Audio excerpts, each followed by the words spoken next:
Welcome to the Spiritual Warrior Coach podcast. This is a sacred space where healing begins, intuition awakens, and your spirit remembers its power.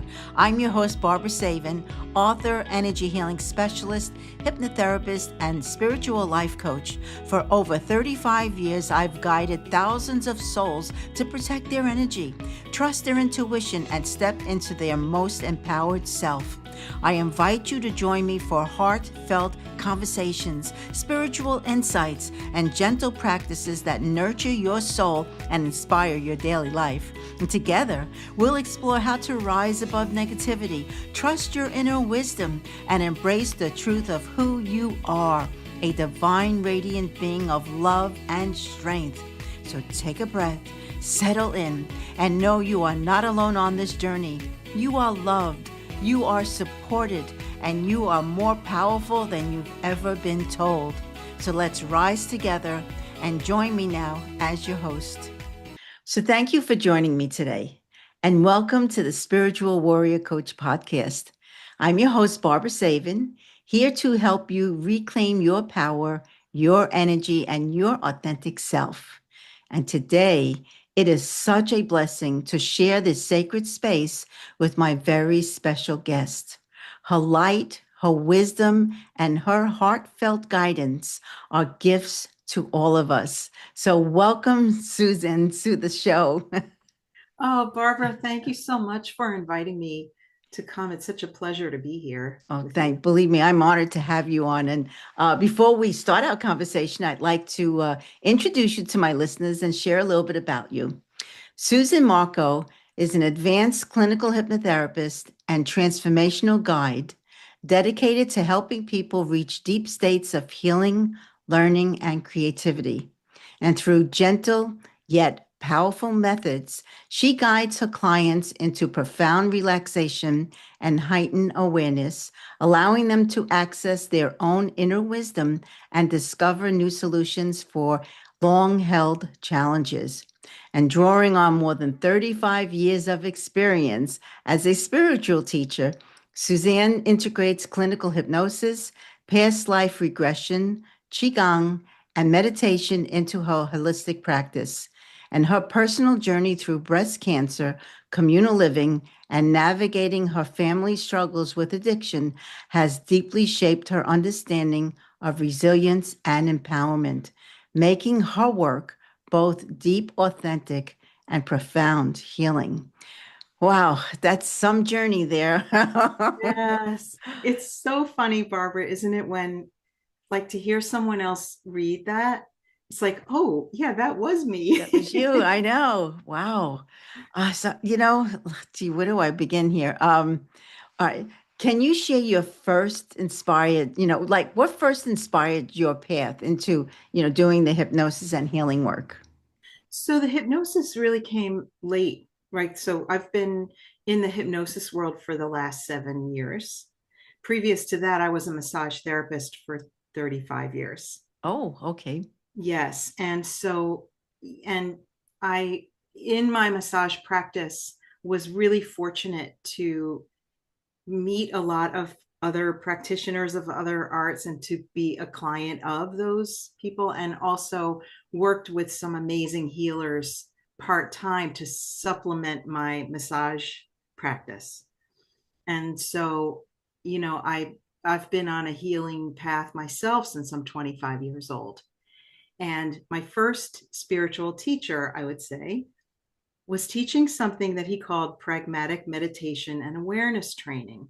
And what I did not know at the time was that what he was teaching us was actually self hypnosis. Mm.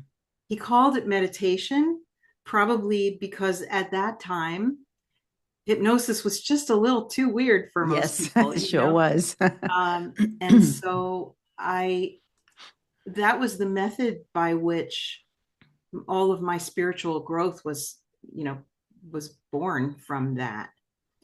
And later, when I, 7, 8 years ago, when I went to school to learn hypnosis, and he started teaching us how to induce someone into that state of deep relaxation, I was scratching my head thinking, I'm already doing this. Mm.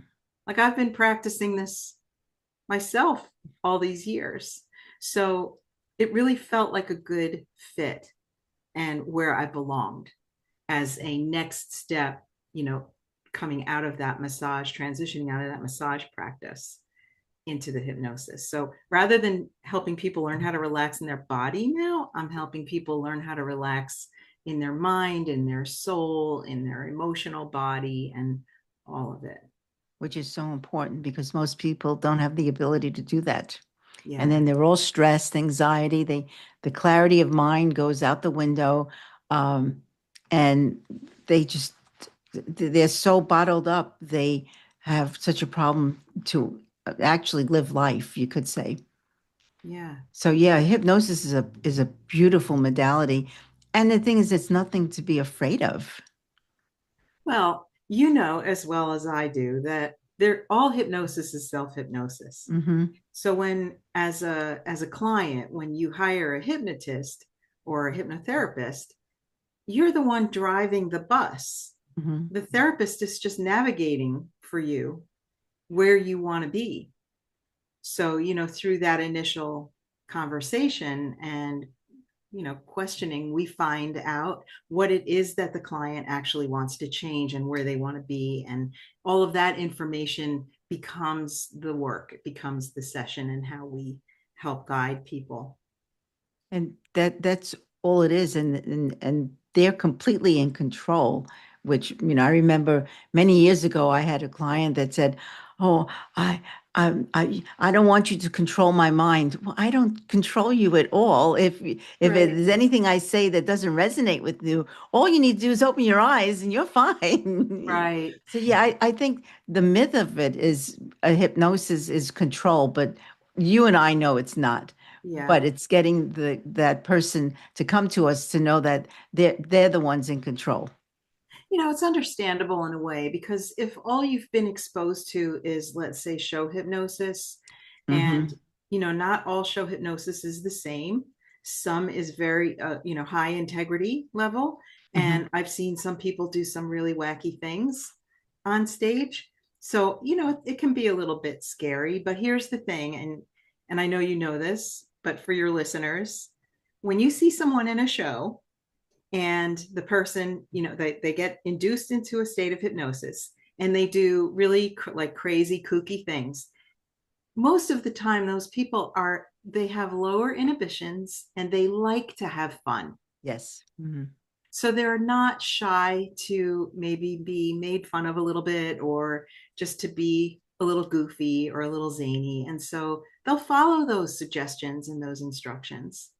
And I've been asked to be in show once or twice, and guess what? I have my mind. I have a very strong mind, as my initial teacher told me. And I am what I would say a recovering control freak. And I think because of that control factor and how that was really about, for me, keeping me safe, there's a part of me that would not let go on a stage. And so I was never really picked or a good candidate for show hypnosis. Yeah, when I was learning hypnosis, this is going back, oh, I want to say about 30 years ago. The same for myself. My mind is very powerful. And he tried his hardest and it just didn't work. And I said, I'm sorry, but we're not going to go there. So, yeah, it just, and I understand that, and again, you may have one or two clients that have very strong-willed mind, and no matter you tell them to breathe and relax, they don't want to. Well, Uh-huh. I think the other part of it, and when people ask me, what should I look for in a hypnotist or a therapist, is you have to have a good rapport. Yes. You have to trust that person that they have your highest good in their intention, that, Mhm. like, I don't, I have no, I, when you come to see me as a client, it's about you, it's not about me. Right. Right. So I'm looking to fulfill whatever your work, whatever it is that you want to change. And I honestly, I like to refer to myself as a change worker. Oh, that's a beautiful description. Yes. Yeah, because there are a Hmm. lot of different modalities that we can bring into a session with a client to help them make the change. Sometimes it's a conversation and you Hmm. never even close your eyes. Sometimes you close your eyes and you go to a very light level of trance and there's interaction happening, Hmm. right? There's you're talking, I'm talking, and we're having a conversation back and forth, but you are inward and still able to access that deeper subconscious part of the self, which is where all of the programs and problems exist. That's where we Exist. hold them and store them. And so Hmm. this is why hypnosis works so well, because this is an opportunity to go inward and reach into that subconscious level and make the change there. And it works. Believe me, it Does works. work. It helped me with rheumatoid arthritis, helped me Mm, with chronic fatigue, migraines. And that's how I got into all this because I healed from someone else doing hypnotherapy on me. mhm.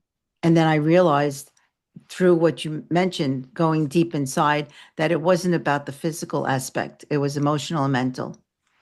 Yes. Well, that's interesting. And if you don't, I would love to share with you this part of my journey because when I first got my hypnosis certification, I had trained with a man who, I mean, he was 40 years in practice. He was a forensic hypnotist. I mean, he was very schooled and knowledgeable. And I learned regression to the cause of an issue and Mhm. what he called parts therapy, which is negotiating with the part of the self that controls or um, created the issue in the first place. And I was very excited and it sounded really good. And I started to practice. And to be very, very honest, I had maybe a 50% success rate. And I was curious and frustrated at the same time because, am I not trained enough? Do I need to add to? Or is this particular modality not resonant for me and my energy and my innate talents and what I bring to the table? And that felt like a bingo, like when that dropped in, that thought that maybe this isn't the right work for me to be doing. It's not that there's anything wrong with regression therapy or that it doesn't work. It wasn't working for me. Right. And so I at around the same time, a lot of things converged at the same time. I was healing something physical, not the breast cancer. I was healing something physical and I wanted to know if there was an emotional component to it. And I called a friend of mine who had run a big conference in New York and said, who do you think I should work with? Because I was still relatively new and I didn't know a lot of people yet. She said, you have to call Emma Romano in Australia. She is amazing. She's your girl. Okay. So I reached out to Emma and we scheduled a Zoom appointment. And she brought me through a modality that she created called Timeline Reset. And Barbara, I tell you, I don't now, the physical thing did not change a lot, but I wasn't expecting that. I had a bit of scar tissue and, whatever. I wasn't expecting a big change with that. But what followed was my whole life started to change. Mm. My, my sense of self, my belief in myself, how I felt about myself in my practice, my relationship with my husband opened up. It was really profound and very simple work. And I thought, this is it. I found my next Found it. teacher. This is what I need to learn. And it was simple. And like to me, I felt like if I knew a little bit more and I had a little more seasoning behind me, I probably could have created it myself. That's how resonant it felt for Oh, me. wow. Okay. And so I leaned in and I did that training. And then I did another training of hers. And then I did another training of hers. And I can say now that I am certified in all of her modalities. And so how is that different from the regular hypnosis Yeah. or clinical? So it is different. Basically what I do, it's a combination of things. So there is some hypnosis involved. There is some NLP worked in throughout. There's some coaching and education. So it's not just that you come for a session and, we have hypnosis. I see a lot of people with interesting stories and issues. Hmm. And what this does is it gives me an opportunity to work with someone in a very thorough way. So usually minimum I see somebody would be 3-4 visits. And then I have other longer programs that incorporate other things like forgiveness work and inner child healing and some energy work to clear the energetic part of the self. And um, yeah, it's different, And works. but it works just as well, right? Hmm. And like I've met so many beautiful hypnotherapists and hypnotists across the country from going to you know uh, conferences and workshops and Conferences. things, Hmm. and we all bring our uniqueness to the work, and that's what makes it so beautiful. And also to have a large body of people where there's zero competition. Exactly. There's no competition in the hypnotic world. Nope. Hmm. That Because that in itself is amazing. yes, right? But Hmm. the truth is, like, no matter what modality we're working with, we're still bringing our own magic Hmm. Hmm. to it. And So that's yeah. no, go ahead. I'm sorry. No, it's okay. I could just keep talking. So feel free to cut me off. Hey, listen, we're from the same hometown, so I know. we can just talk and talk, and that's okay. I'll That's what tell you these. what. I grew up outside of Chicago and then Uh-huh. we moved to New Jersey.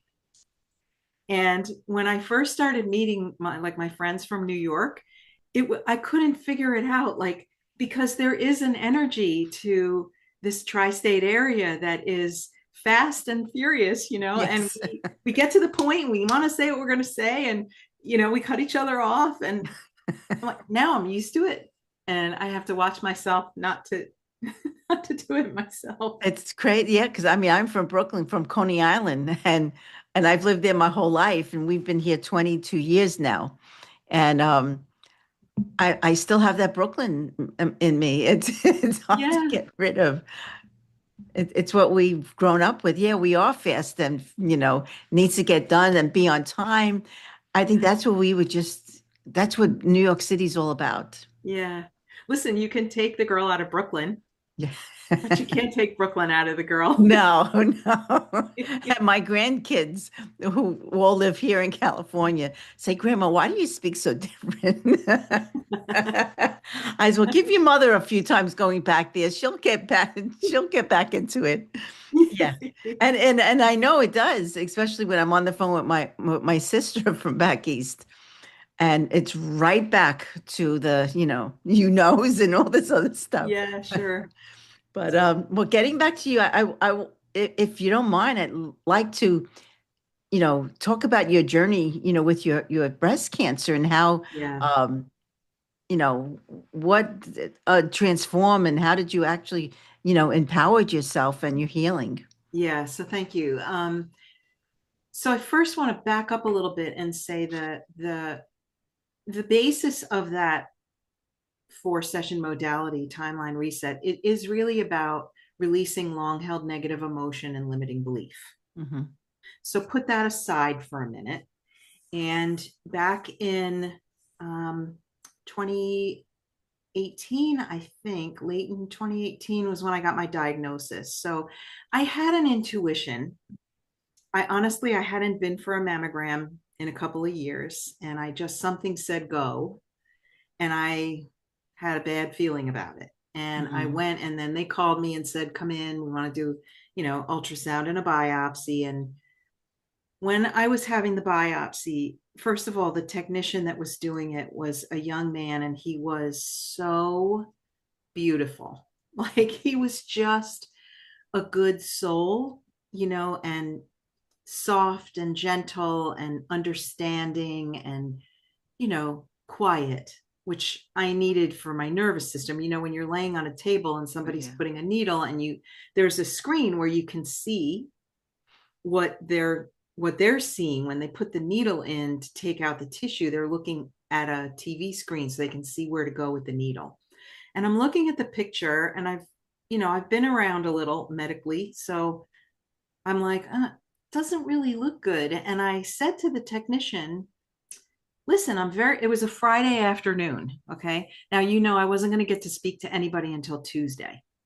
Oh, wow. Mm-hmm. So I was laying there thinking to myself, I'm going to be wondering about this Mm-hmm. all weekend. So I asked the guy, I said, I'm very pragmatic, and I wonder if there's anything that you want to tell me, because I would really appreciate that. And he looked at me and he said, well, it's not in my scope to diagnose, but I will be surprised if it comes back that it isn't cancer. And he said, I have to tell you, I do thousands of these. My mother had breast cancer. He said, but I'm looking at what I'm looking at and what I know. He said, it looks really small and really early. You're probably going to be just fine. Okay. So I went out in the car, and there's that moment of dread Yeah. of, oh, can I curse? Like, Oh, yes, oh, you can. oh, fuck, like Yes. cancer, really? Like, Cancer. I've Mm-hmm. lived such a holistic lifestyle, and clean eating and lots of exercise, like I've done everything right. Okay. If there is such a thing. And I sat down in the car, and I had that moment of dread wash through me. And then something came over me, and it was like I dissociated it. And I looked at the cancer and said, what did you come here to show me? Mm-hmm. What am I going to learn? How am I going to grow from this? Why at this time am I having this journey? Am I going to work with cancer patients? Is that why I'm going through it? Like, I got very curious Mm-hmm. and very much in a state of what I would call radical responsibility. So rather than falling into, why me? How could Yes. this happen to me? I eat clean. I do all the things. I take good care of myself. How could I get breast cancer? I didn't even skip a beat. I went right into that empowered curiosity and responsibility around it. And I tell you, from the moment that I left that parking lot, I so I had a lumpectomy, and my breast surgeon was wonderful. She got me. She just really understood where I was coming from. Mm-hmm. And I'm going to share a little more about the aftercare part of the treatment, but I want to preface this by saying every person's journey is unique, and every person's situation is different. So the grade, the stage, the oncotype, like all of the different parts of the cancer story were unique and specific to me. So this is not something that I recommend other people to go and do because I did it. Mm-hmm. But I will tell you that when I saw my surgeon after surgery, she said this was estrogen driven cancer, which is common in women after menopause because we lose the good estrogen, and the negative impacting estrogen kind of, that's what creates the cancer. She said, we recommend radiation, and we like you to take a hormone blocker. Well, honestly, through my very holistic lifestyle, I looked at her and I said, the thing was so small and so early and all of that. Why would I radiate all the healthy tissue in my breast? Exactly. It just didn't make sense to me. And she said, well, I understand what you're saying. She said, I would get a lot of second opinions. And maybe you want to go kind of out of town to somebody who you're not going to be treating with and see what they have to say. So that was interesting to It was me. very interesting. All right. If I asked her now if I said that to her, she probably wouldn't remember saying it. It was kind of a divinely inspired statement, in my opinion. Oh, I feel it was. Right. So I decided I don't want to be an idiot. And I didn't want to be an asshole about it, and like, Exactly. super holistic and, it's cancer, right? And I just want to make sure I had my ducks in a row. So I had 2 second opinions with radiation doctors, and I had 2 second opinions with oncologists because I also didn't want to take the hormone blockers because of all the women that I've known in my massage practice and through my life who had horrible side effects from those medications. I also have a lot of good holistic practitioners, and I knew that there were things that I could do, naturally, and that I could support myself in that way. That it wasn't necessarily didn't have to take the medication, the allopathic medication. So 3 of the 4 doctors that I saw were very supportive of my decision. And they all said the same thing. The degree of difference for me in my scenario, the degree of difference if I did everything that they wanted me to do or if I did nothing, it was only about a 10% difference in possibility of recurrence if I did nothing. If you did nothing. 10% is not very high. No. And I said to my surgeon, listen, and I also to the one radiation doctor that I saw who was such a nice man. He's a researcher and he was like very smart and very ahead of everyone else that I had spoken with. And he said, listen, he said, you can do what you want, honestly. And we kind of struck a rapport. I'm going to tell you a funny thing. At the end of my visit with him, he said to me, he was looking at my paperwork and he said, so you're a hypnotist? And I said, oh, yes, I am. And he said, have you ever worked with anyone who stutters? And I said, oh, actually not yet, but I would love to. Why? And he said, well, my son has a stutter. And I said, well, call me and we'll book an appointment. He didn't, but that was okay because I wasn't really seasoned yet. I wasn't really sure what I would do with him. And it was a little intimidating, honestly. Okay.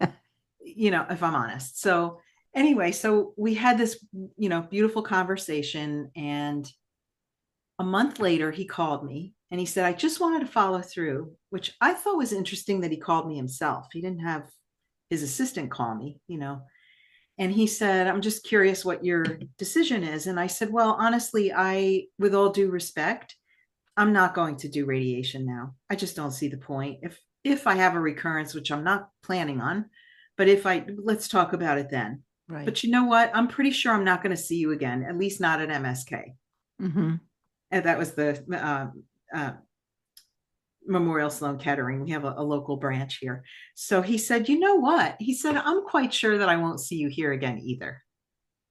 Oh, that's pretty good. Pretty nice, right? So he was very affirming.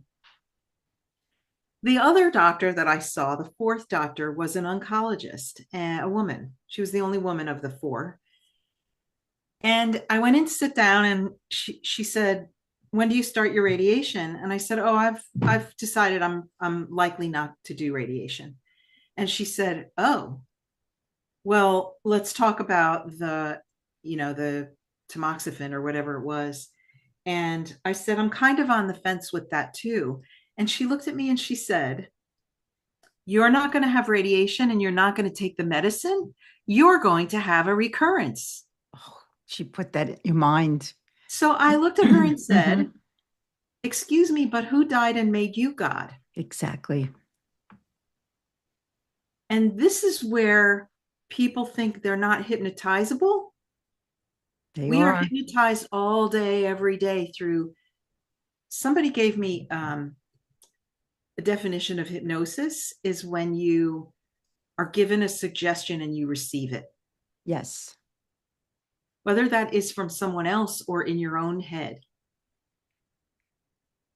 It brings up something for me. The doctor told me I would be crippled just like my mom with the rheumatoid arthritis. And I looked at him and I said to him, "How dare you plant that seed in my head?" Mhm. No, I said to him, "I'm taking those words and I'm throwing them away." I said, "Because that's your words. That doesn't mean that applies to me." That's right. And that's exactly what I did. And thank God I'm 77 years old. No arthritis. I'm good to go. So Woohoo. yeah, it's the words that's the not just the doctors, but a lot of people tell people that in a way, yeah, 100% right. It is hypnotic because then you take that in and you make it yours when That's it right. should not be yours. That's right. So, after I had all these opinions, I went to see one more person. And I'm going out on a limb here to share this. So, this guy was an oncologist for 40 years, worked in the AIDS community and with women's issues. He's also an acupuncturist from Taiwan. So, he came here from Taiwan as a young man with his acupuncture training. And then he went to medical school and became an oncologist. And I thought, now he's a good person to get an opinion from because he's going to look at it from both Both sides. sides. So I went to his office. It was an hour and a half way up in North Jersey from my house. And he said to me, "I understand." He said, "I see that you don't want to do radiation. And I agree. I don't think you should. I don't think you need it. But why wouldn't you take the medicine?" And I looked at him with a smile on my face and I said, "Because I know that I will have side effects because I always do with medication." And he looked at me and I said, "So what do you think will happen?" Because I already have a very strong belief that Yes. that's Oh, going to yeah. happen. Mm-hmm. So he smiled and he said, "Let's talk about the mind body stuff." And I said, "Great." Wow. He said that now, for anyone who doesn't know what acupuncture is, we have energy systems. We have meridians or lines of energy that run through the body. And each of the meridians correlate with different organs and different systems, et cetera, et cetera. And to make it simple, he said, the liver meridian runs directly through the breast. The emotion of the liver is anger. If you can learn how to manage your anger, you will not have a recurrence. I almost fell off my chair. No, that's a story that I won't get into, but yeah, definitely 100%. And what resonated for me was he Hmm. said, it's not that you won't be angry. You'll be angry. It's normal. He said, but you won't stuff it or repress it or Right. suppress it because you don't feel like you deserve to say it or because whatever. And that resonated so deeply for me because that was my story. The I anger. didn't feel safe to be angry in my family. Okay. I didn't feel safe to express a lot of what I felt. And, it was a long road to get even to that point where I was. And then, curiously, so I left his office and I was like, okay, now I know what to do. It was about a month after that I met Emma and did this protocol, which Oh. is Hmm. supporting you to release long held negative emotion. Hello, anger, frustration, sadness, fear, shame, guilt, all of it. And, so if I hadn't, like, everything led to everything, To everything else. one Mhm. step led to the other, which led me to Emma. And honestly, that modality changed my life. And so, will I have a recurrence? I don't know. I'm You don't past know. 5 years now, so that's a Hmm. magic number. Um, I don't plan on it. I feel really good where I am. And, could I be a little healthier? Probably. I could be doing a few things, better Well, than I what think we all could. So, right. uh, But, I give mhm. myself grace for all of that. Yeah, exactly. Wow, that's yeah, anger has a lot to do with a lot of things. Getting back to what you mentioned, I had two girlfriends back east. Both had breast cancer. I would do healing on both of them all the time. And one, I would say to her, you got to let go of this anger that you're holding onto your father. And she said, I will die and I will never let go of the anger. And the other one had the same thing, and I would tell her, you got to let go of this anger that you're holding on to. And she said, I know. I have to forgive and accept, and we went through all that, the forgiveness and acceptance, and the other one didn't. And and I won't mention names. I mean, they both passed on, but one passed on with all this anger maybe about 6 months later from the breast cancer, whereas the other one lived 25 years more. Mm. And she was able to forgive. And so, yeah, when we hold on to the anger and people don't understand it, it eats away at your cellular level. I want to say one more thing about it because I just want to make sure that this is clear. Not everyone who has breast cancer is that their story, Exactly. Hmm. right? This was mine and many women that I know. Hmm. Anger plays a big role in it. But there are other reasons. And I know I've met lots of women. So I do volunteer at a cancer retreat center here in New Jersey called Mary's Place by the Sea. And they are, I know that. Hmm. do you know them? Yeah. I mean, Yes. they're 100% funded. So anywhere in the country, if you have cancer, if you're a woman with cancer and you want to have a retreat and you want to go somewhere where you can get holistic services and be treated like gold, Mary's Place by the Sea is such an amazing resource. So I volunteer. I do online services. I do guided imagery every other week, and you don't have to have been to Mary's Place to participate, and it's free. It's totally volunteer for me. But a lot of the women that I've met, there's another commonality is that a lot of women suffered a loss Hmm. prior to getting breast cancer. So, I'm not a doctor and I'm not an acupuncturist. I don't propose to know all of the nuances of that, but that was my story. And when I asked him, I said, what's curious to me about that is that I've known a lot of really angry, nasty people who lived into their 90s and 100. And, Hmm. and he said, yeah, because they don't hold on to the anger, they let it out. Let it out. Hmm. And I said, oh, We okay, internalize it. exactly. There's a difference. And that'll just eat you up alive. Yeah. That's why I always say forgiveness and acceptance is two things that sets us free. Yes. And also, um, when you realize what the issue really is, right? So for me, there was a lot of anger. I wasn't in touch with it. I didn't realize how much Hmm. was there until given the opportunity to really look at it. And then I was like, oh, there's a lot of anger inside of me, right? And in that process, I released the anger and then I created what I want to replace it with because the subconscious mind doesn't like a void. Hmm. You And have to if fill it in. Hmm. you have to give it something else to work with, right? So I created what I wanted moving forward, which was calm and happy and joyful and certain and what else? Anger. I don't Hell, know. I don't yeah. remember now, Hmm. it was a few years ago. Uh, but yeah, all of that kind of coming together at the same time was just such synchronicity and such magic for me.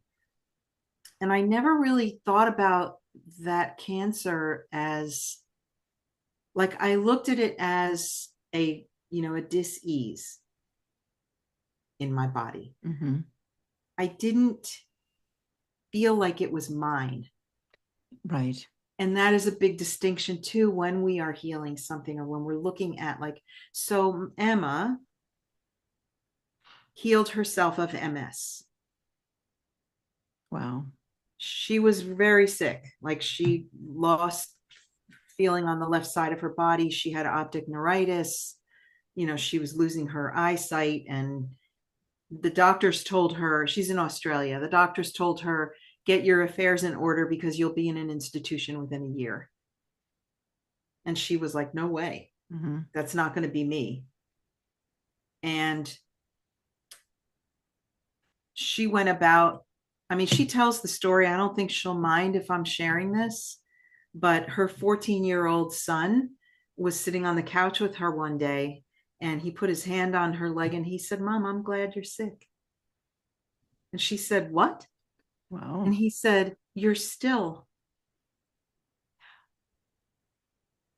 And it's a great example of, and she Mhm. talks about this openly, that she was running away from all of the trauma that she had experienced. She was so busy and always running and doing and doing and running. And, it was in that moment that she realized, whoa, I have to sit back. I have to deal with this stuff. And it was really through that, I believe it was the culmination of all of the healing that she did for herself, which included a lot of everything. She changed her diet, she changed her mindset, she did a lot of healing work with a lot of different healers. And at the same time was when she created this timeline reset, working with a client who had had massive trauma and had an ab reaction one day, a bad reaction in a session, and was having all kinds of bodily reactions. Like, it was very intense.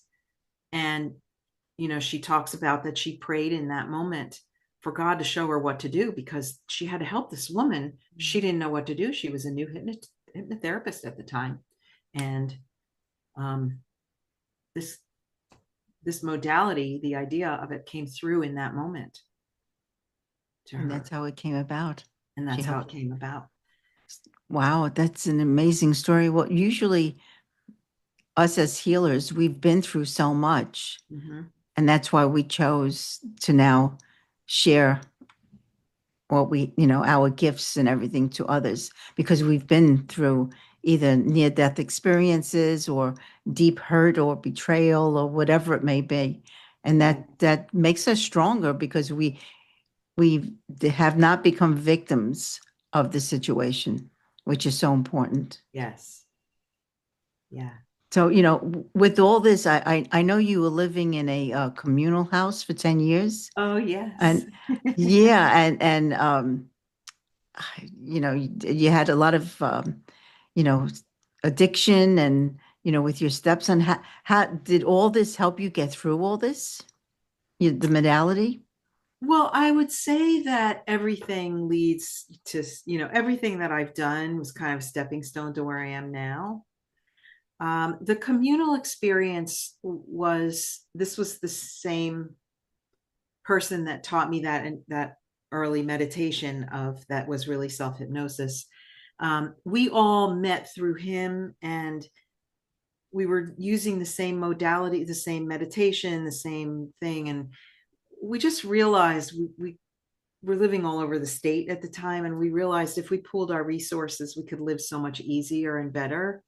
And we had been already running retreats and workshops and thought it would be much easier to do these things if we were in one location. Mm-hmm. So we bought a house here in Long Branch in New Jersey. It was an old shore colonial house. We were 11 adults, and there was one child at the time when we moved in. And, we thought we were pooling our resources to live a little bit better. And what we found out shortly after we got there was that we had a group of people who, each one of us in our own way, felt like the odd man out in our family of origin. So, I wanted to work through stuff, and my family wasn't, no, we don't talk about that. We don't deal with that. Whatever. I was different, and I didn't feel like I fit in with my family. And so, and I'll let you know, my sisters probably felt the same way. Like, we all had that kind of, That feeling. misfit, not belonging Mm-hmm. kind of thing. But anyway, um, this group of people, for the first time in my life, I felt like I fit and like I belonged there. And what we figured out shortly after moving in was that we were a group of people who were wounded and had a desire to work through the wounding with each other. And so we thought we were creating a new family to work out our family of origin issues. In the first 5 years, 5 people moved out. So we were 6 adults, and then another child was born. So we were 6 adults and 2 children. And we lived that way for 10 years.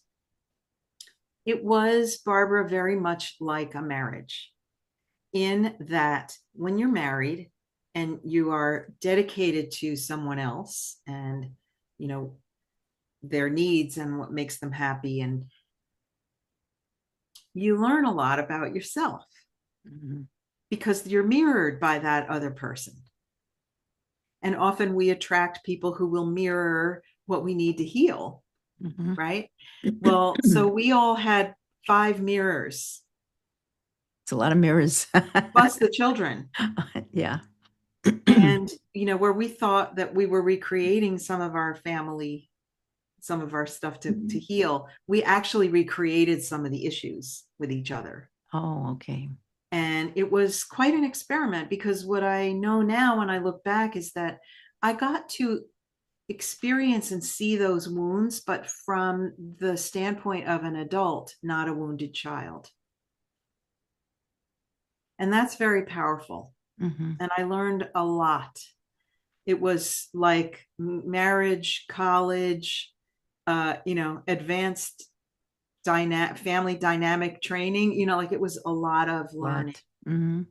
And when I finally made the decision to move out, it was a really difficult decision because people had moved out. One of our housemates died suddenly in an accident fishing, and that we were dwindling, but the mortgage was still the same.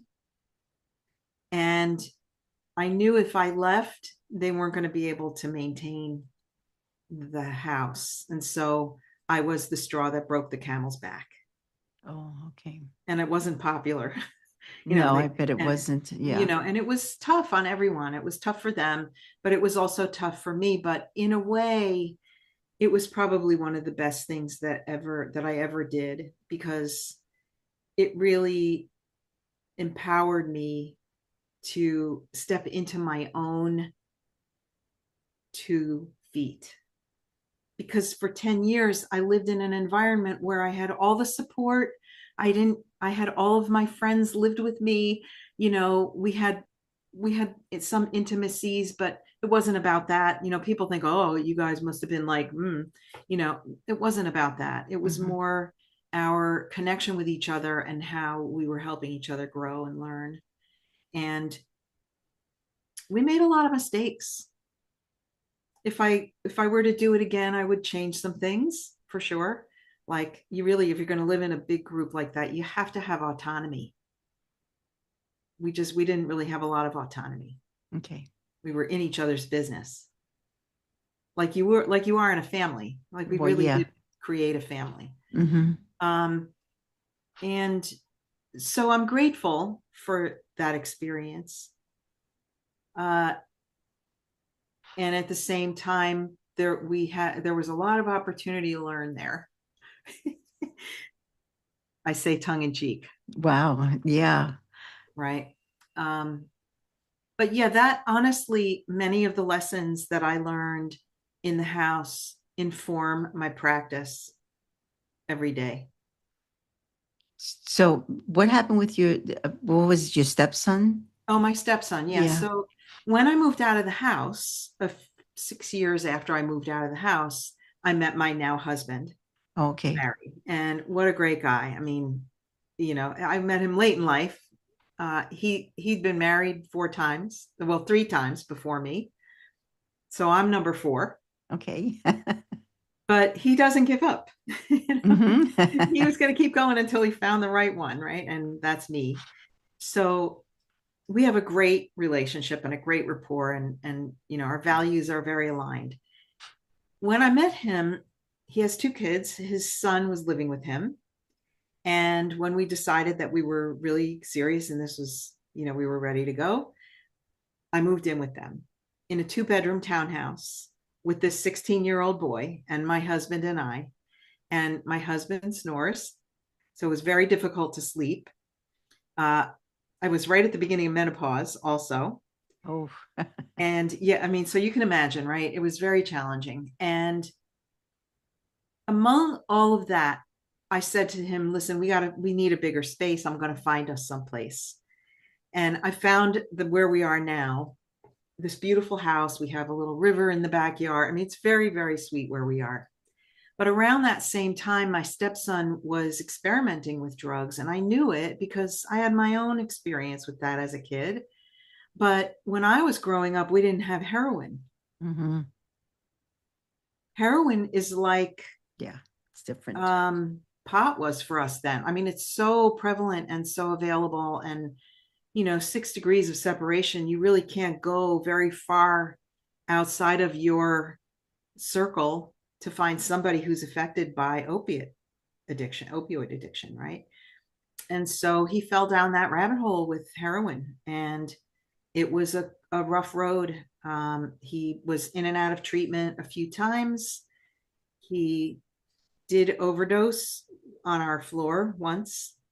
We thought we lost him, but fortunately, the EMTs got here in time, and they were able to resuscitate him, and he was in a coma for 5 days Wow. because he had aspirated and he had done a lot of damage to his lungs, and they wanted to give him a rest. Now you'd think that would be bottom for someone, right? You would That you think. almost Mm-hmm. died, right? Or so he went into treatment and he came home and he relapsed again, and he went into treatment again. I might be mixing up the timing of it all, but he ended up moving out to Denver. He met a woman in treatment when he was in Florida, and he moved out to Denver with her. And they together had a very massive relapse where in Denver, they also have a lot of meth. So he was doing heroin and meth. Oh boy. And we went out to visit him. And Barbara, honestly, I couldn't have prayed anymore. I mean, we really thought that this was This going is to be it. the end. Mm-hmm. But he figured it out. He got himself, he actually had, he had an incident where he got violent where he was living. He was just on the edge of, he was at the edge of his rope, at the end of his rope. And his girlfriend called us and said, he's freaking out. I don't know what to do. She texted me. She called my husband. Now, my husband's a retired police chief, which, believe me, nobody would ever expect that I would end up with a policeman because I was the biggest hippie Oh, you ever want to know. I grew up in the 70s, whatever. uh-huh. So we didn't know what to do. He said, call the cops. I said, call the cops, but she didn't want to. So my husband picked up the phone and called the Westminster Police Department and said, my son is in crisis and can you help him? And fortunately, the two young cops that went to help him were very savvy and very kind and took him to a crisis unit at the hospital, and he got into treatment in Denver, and he went into the 12-step world. He found a home group that was comfortable for him, and he has maintained his sobriety since then. So he's 8 years sober. Isn't that beautiful? So proud of him. He's got two beautiful little babies. Miracles happen all the time. And that was a thing for me too, honestly. Yeah. And when I was, I'm here, and the things that he would do were really like, it would enrage me, like really, so angry. And I realized, I'm in it. I'm in this, but I didn't create it. I'm not of it. Like, I'm the stepmom. What is my role here? Mm-hmm. What's my part here? Why am I in this family now at this particular time? And so again, I went into that radical responsibility of, I'm not a victim to this situation. What is in it for me? And so, long story short, I created two organizations. One is the Family Addiction Network, which is very local, in person. We just provide a safe place for people to come and be met by people who understand, who are going through the same thing. And I'll bring in a speaker, either a clinician or somebody with a hopeful story of recovery, to speak to our family members. And then out of that came a local organization in the town where I live called Long Branch Hears, which is Health Education, Addiction, and Recovery Support. And we are we really are about awareness, education, and advocacy. So we're working on all of our media again because we slowed down during the pandemic, uh, but we're picking back up again. And so we have a resource directory, kind of local, and we're there if somebody needs connection to So all this somewhere. came out of him with his addiction. Yes. So there was a purpose for it. And Hmm. also that knowledge helps me in my hypnosis practice because I do see a lot of people who are either early in recovery, or I won't work with someone in active addiction because I just don't really have the chops for that. Hmm. But if someone has made the decision to be sober, I will work with them. And I have a particular modality that I use for that For as that. well. So Yes. what advice would you give to someone who feels, I guess, stuck in old emotional patterns or, any type of limiting beliefs? Call me. Yes. And that's what I was getting at. So Yeah, I mean, I would say, she's reach in New out to. Jersey. Come on, you guys. I know a lot of you are out there. Well, I also work. Hmm. I can. So what's good about what I do is that it works just as well Zoom. virtually. Hmm. And most of us, I don't know what you were doing before the pandemic, but if you told me I would be doing hypnosis online with people, I would have told you you were a nut. Exactly. I even do healing now online, which I never, did, Yeah. but it works. It all works. Well, Zoom is a beautiful thing. our Hmm. quantum aware, like our what we've learned in the quantum science in quantum physics is that there's no time or space in the energetic realm. Hmm. So intention can transcend distance. Everywhere. So It's all about intention. it's more than possible. Hmm. Anything is possible. And Anything. that look at the pandemic, like it wasn't all bad. A lot of good things came out of it. Yeah. Yeah. And people know that, now, I mean, the Zoom itself, who would even think of doing, Zoom uh, classes or, online courses or, I mean, yeah, we had it back then, but not as popular as they are now, or, Right. healing or hypnotherapy or coaching. I mean, it gives us more freedom and gives that a person that needs help more freedom to be able to talk to somebody online. Exactly. And I'm grateful. I mean, I got to study with Emma. She's been Exactly. here a couple times. We've met in person. I met her in New York at a conference and then she came out. So funny story, I one of my really big beliefs was I'm not worthy of being heard. A lot of us have that of a certain age, right? Hmm. Yes. And it really kept me playing small for a very long time, kept me stuck in a lot of ways. When I was learning how to do this reset program, um, I jumped on Zoom with another practitioner and she helped me to let that go. And I let go of it. And one of the key things that has to happen when you're going to change something, you have to action whatever the new belief is. You have to action the new behavior, right? Mhm. Because your unconscious mind is going to, it, it listens to what you do as well as what you say, right? Mhm. And so what is a big action that you can take after I got rid of the, I'm like, I don't know. Well, I saw my phone and I said, oh, I have to do a Facebook live video because There you previous go. to that moment, I was scared to do it. I thought, Mhm. oh, people aren't going to really listen. And then the other thing that I would do, and this is hilarious, I think you'll appreciate this. Like, okay, so here I would have my notes. I'm holding up my clipboard here with notes on it. And I would be on my phone with the notes behind my phone and doing a live video and saying, hey guys, I want to talk to you about the unconscious mind, like reading from a script. Uh-huh.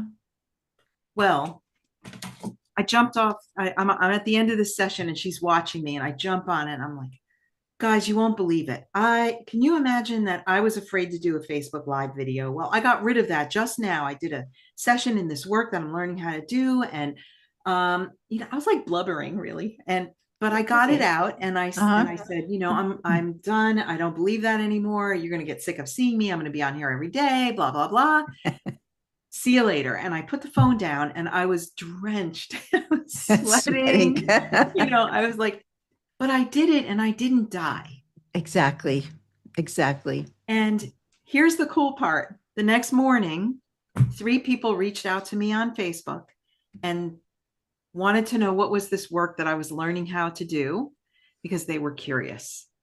And it hit me so strongly. I thought, all right, that's great. That's what we want. We want people to engage with us on social media. But what really struck me was, oh my God, I've been holding onto a belief that was Yes, about never yourself. even true in the first place. Exactly.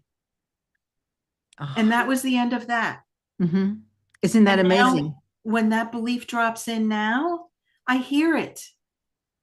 So it'll come in sneaky ways, like I was preparing to present at a conference, and I'm like a new hypnotist, right? And the idea comes in, it's like, why would anybody want to listen to you? You're so new. You don't know what you're doing yet. Same thing, variation of Thing. the same thing. So what I heard, and I heard it in my head, I went, all right, stop. That's bullshit. That's the old belief. What I believe now is, how can I reframe that? Well, I'm new and I bring fresh perspective. And of course, people are going to want to listen to me because, Exactly. look, I'm fun and Yeah. you know, That's why I I'm upbeat. restarted my podcast again. I I'm mean, so glad you did. so we do things for a reason. Yeah, and yeah, it's us believing, well, why should I do it again? No, put it aside. Just go for it, I feel. Just go for it. The best thing in the world is when you think that you can't do something and you do it And you anyway. do it. Hmm. And you realize that I'm safe and I am okay. Exactly. And I can step out of my comfort zone. I will not die. And that's where the joy of life is for me now.